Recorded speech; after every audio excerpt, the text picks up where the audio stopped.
What's up, fighter? I want to talk to you about finding your why and tapping into your purpose. Like when you wake up in the morning, what makes you tick?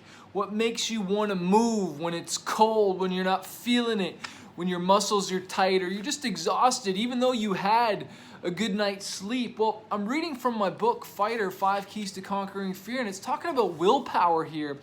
And it says, there's a chapter here about Hell Week, and it's about Navy SEALs, and it says, what I like reading about the vigorous training Navy SEALs do because it strengthens my willpower. At the height of their training, some of the classes of trainees only get 2 to 5 hours of sleep with continuous drills simulating warfare and tests of endurance. It's called Hell Week. They're woken up at some ungodly hour by the sound of gunfire with live rounds going off, a sound much louder than blanks.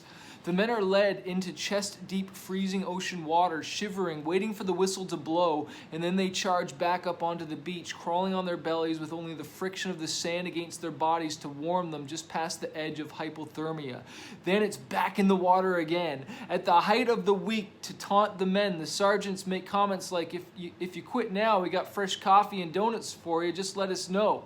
Whether they stand there with teeth chattering on the shore or grit their teeth in courage, there is one common quality between all the men who survive Hell Week. These men have the ability to step outside themselves, endure the pain, and focus on how they can help the man standing next to them. It's not about being a hero, it's about laying down your life for your teammates, pulling each other up, pushing forward, and leaving no one behind. Now, you definitely got to know your why and why you're doing that. I heard of a story of a woman who, she was doing this to prove that she was a fighter for her family. I can't remember if she lost her husband or they got in a divorce, but she wanted to prove that she could survive something like this and go through something like that.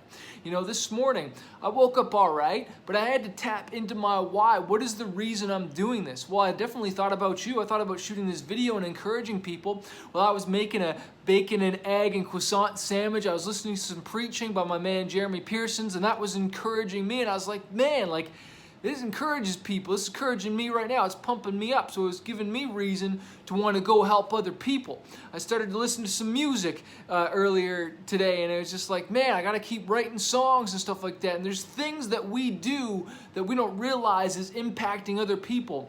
Making that phone call. I think it was Brendan Burchard who said the other day, he tries to text 5 people each day just to encourage them, just to show that love and tapping into his purpose to give love. I know one of his things is, did I live? Did I love? Did I matter? Did I make a difference today? And maybe you don't think that your small little contribution to this world can make a difference. Well, let me tell you, my friend, it does. My buddy Shane Sams talks about how he throws this pebble and it makes a ripple in the water.